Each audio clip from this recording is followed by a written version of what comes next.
अभी हमने देखा कि अगर हम मार्जिनल और एब्जॉर्प्शन कॉस्टिंग से प्रॉफिट एंड लॉस अकाउंट बनाते हैं तो वो किस तरह से बनता है। हम उसी एग्जाम्पल को कंटिन्यू कर और उसी कंपनी का ईयर 2 का सेम मार्जिनल और एब्जॉर्प्शन कॉस्टिंग का P&L अब बनाएंगे। लास्ट एग्जाम्पल में मैंने ये एज्यूम किया कि कंपनी के ऑपरेशंस का ईयर नंबर 1 है। अगर ऑपरेशंस का ईयर नंबर 1 है तो कंपनी का कोई भी ओपनिंग स्टॉक नहीं होगा। अब इस एग्जाम्पल में मैं एज्यूम कर लेता हूँ कि कंपनी के ऑपरेशंस का ईयर नंबर 2 है, यानी कि दूसरा साल है कंपनी का। अगर दूसरा साल है तो पिछले साल यानी कि ईयर नंबर 1 के आखिर में जो भी चीज़ें बच गई थी, जो चीज़ें क्लोजिंग स्टॉक में थी, वो ईयर नंबर 2 के ओपनिंग स्टॉक में शामिल होंगी। पहले हम कुछ अमाउंट्स लिख लेते हैं, अपनी तरफ से एग्जाम्पल बनाते हैं, डेटा लिखते हैं और हम सेम डेटा लिख देते हैं, यानी कि हमारी जो वेरिएबल प्रोडक्शन कॉस्ट है उस वेरिएबल प्रोडक्शन कॉस्ट की हम जो वैल्यू लिखते हैं वो लिख लेते हैं 5 रुपये। ठीक है, 5 मेरी वेरिएबल प्रोडक्शन कॉस्ट की वैल्यू है। इसके बाद हम लिखते हैं अपनी फिक्स्ड प्रोडक्शन कॉस्ट की वैल्यू, और हम अपनी जो फिक्स्ड प्रोडक्शन कॉस्ट की वैल्यू है, फिक्स्ड प्रोडक्शन कॉस्ट, उसको भी पिछली एग्जांपल की तरह सेम एज्यूम करते हैं, यानी कि हम कह देते हैं कि हमारी जो फिक्स प्रोडक्शन कॉस्ट है वो है 100। सही। अच्छा, इसके बाद हम आते हैं अपनी वेरिएबल सेलिंग कॉस्ट पर। हम अपनी एग्जांपल में लिख लेते हैं कि हमारी जो वेरिएबल सेलिंग कॉस्ट है, यानी कि एक यूनिट को बेचने के लिए जो मैं वेरिएबल कॉस्ट इनकर करूँगा वो है 2 रुपये। इसके बाद लिखते हैं हम अपनी फिक्स्ड सेलिंग कॉस्ट, और जो हमारी फिक्स्ड सेलिंग कॉस्ट है, फिक्स्ड सेलिंग कॉस्ट, उसकी हम अमाउंट लिख लेते हैं 50 रुपीज़। सही। अच्छा, हम अपनी सेलिंग प्राइस भी सेम रखते हैं एज लास्ट एग्जांपल। हम कह देते हैं कि हमारी जो एक यूनिट की सेलिंग प्राइस है वो है लेट से 100। सेल्स के यूनिट्स, जो मैंने यूनिट्स बेचे हैं, जो मैंने यूनिट्स सेल आउट किए हैं, वो मैं इस बार रख लेता हूँ 6 यूनिट्स।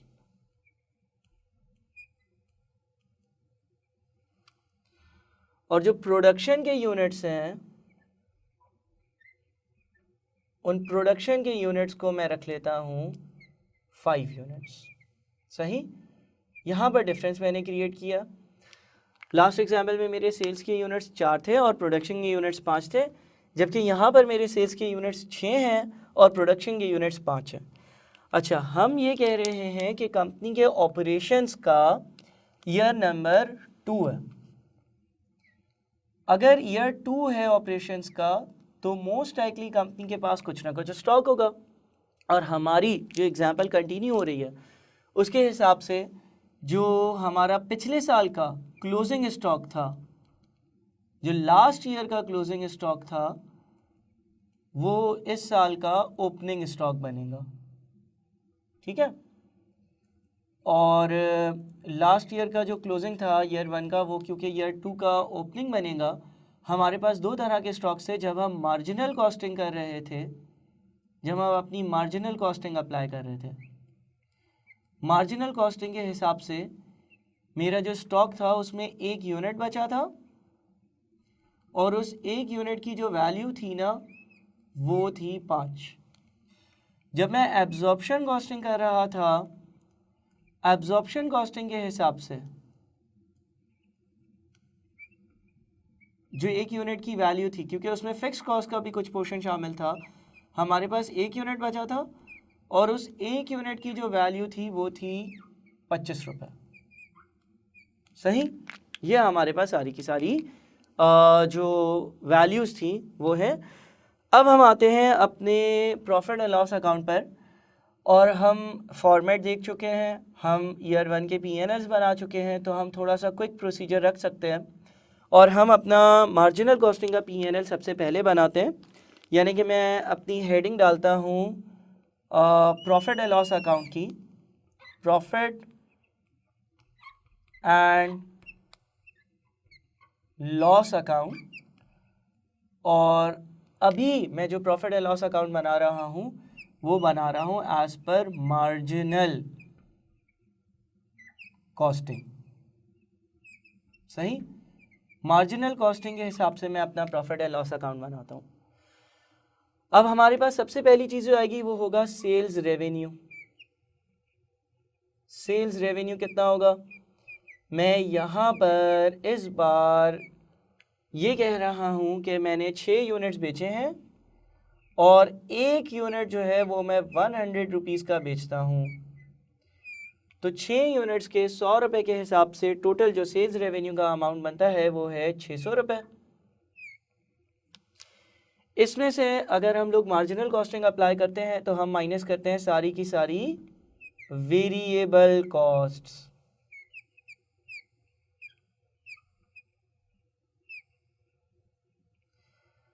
अच्छा, अब जब हम वेरिएबल कॉस्ट की बात करेंगे तो ये बात याद रहे कि कंपनी के ऑपरेशंस का ईयर नंबर 2 है।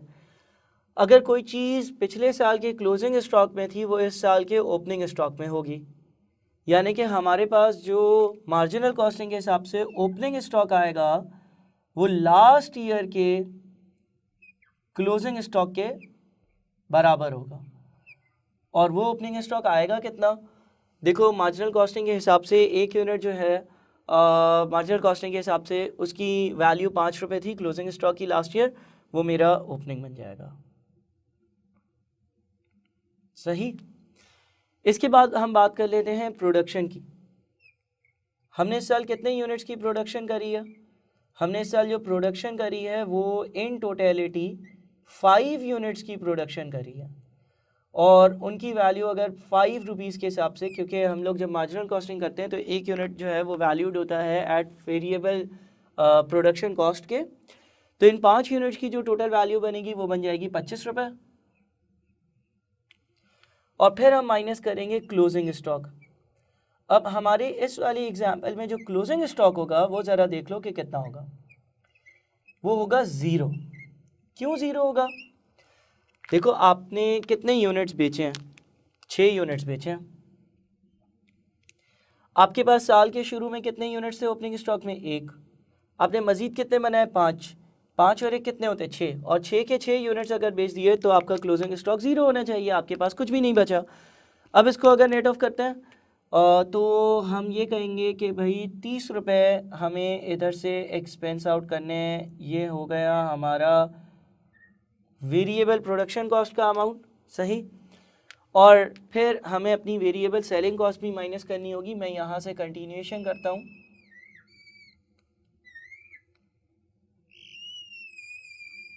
हम अगर अपनी वेरिएबल सेलिंग कॉस्ट की बात करते हैं तो वेरिएबल सेलिंग कॉस्ट कितनी होगी भाई? वेरिएबल सेलिंग कॉस्ट एक यूनिट की कितनी है? एक यूनिट की है 2 रुपये।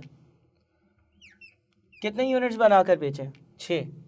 तो 2 इंटू 6 इज 12।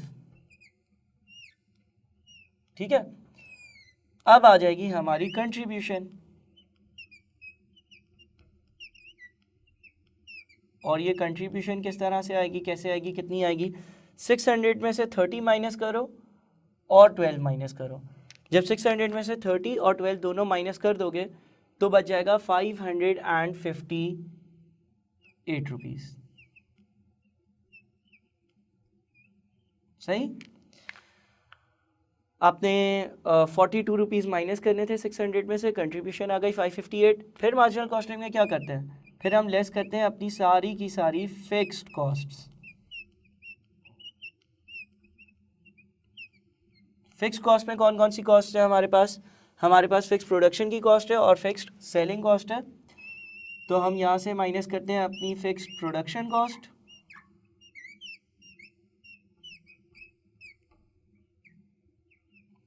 और फिक्स प्रोडक्शन कॉस्ट है हमारी 100 रुपये,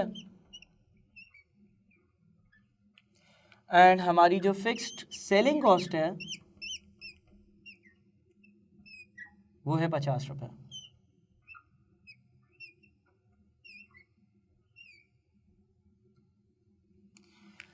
तो फाइनली अगर हम अपना प्रॉफिट कैलकुलेट करें, और ये प्रॉफिट कौन सा वाला है, ये हमारा प्रॉफिट है एज पर मार्जिनल कॉस्टिंग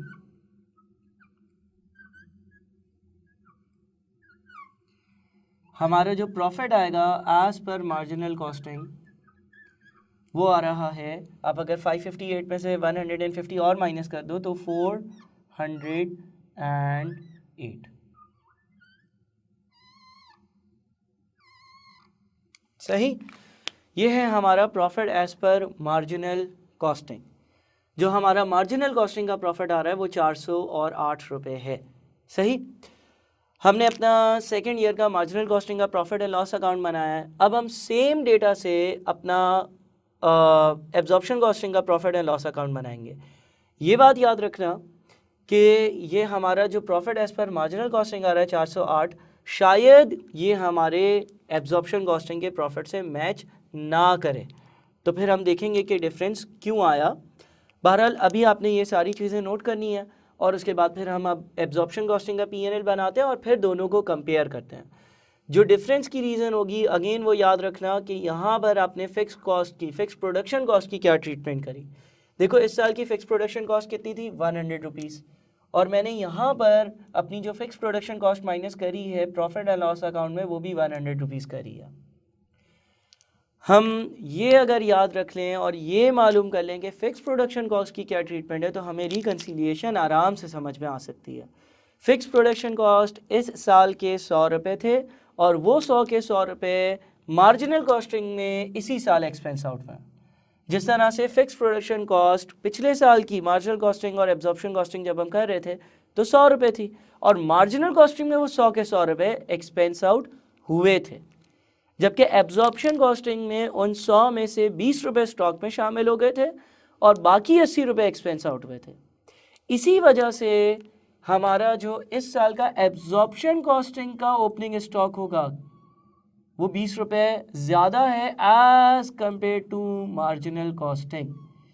इस 25 रुपये में पिछले साल के 20 रुपये के फिक्स प्रोडक्शन ओवरहेड्स या फिक्स प्रोडक्शन कॉस्ट भी शामिल हैं। ठीक है, तो अब ज़रा हम एब्जॉर्प्शन कॉस्टिंग का P&L देखते हैं और फिर दोनों को कंपेयर कर समझते हैं।